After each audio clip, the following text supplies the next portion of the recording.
Hello everyone, গত কয়েকদিন ধরে আমার শরীরটা ভীষণ খারাপ ছিল, তার জন্য আমি কোনো ভিডিও দিতেই পারিনি। আমার গলাটা শুনে তো তোমরা বুঝতেই পারছো।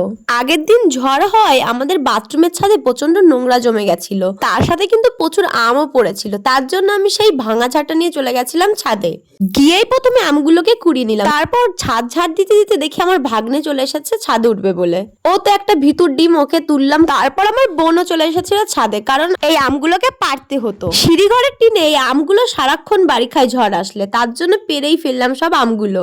ওই ডালটার মধ্যে বাসা মতন কি যেন একটা ছিল, পরে দেখলাম কাঠবিড়ালিরা ওইগুলোকে জমা করে রেখেছে বাসা তৈরির জন্য। আমি তো ভেবেছিলাম ওর ভেতরে বোধহয় বাচ্চা আছে, কিন্তু ওর ভেতরে কিছুই ছিল না, কয়েকটা আরশোলা ছাড়া। বুঝতে পারলাম ওইগুলো এখন ওদের বাতিল খাতায়, এর জন্য ফেলে দিলাম। পরে যে পাতাগুলো পড়েছিল সেইগুলোকে আমার বোন ঝাড় দিয়ে ফেলে দিল। তারপর আমরা এক এক করে সবাই ছাদ থেকে নেমে পড়লাম। বোন তো এখানে আরেকটু হলেই পড়ে যেত, কারণ আমরা মইটা না উল্টো করে লাগিয়েছিলাম, নিচের পাটটা উপরে ছিল। গাছে এত পরিমাণ নোংরা ছিল যে ছাদ থেকে নামতে নামতে গা পুরো ভরে গেছিল অ্যালার্জিতে। তাই আমি ঘরে গিয়ে স্নানটা সেরে নিলাম।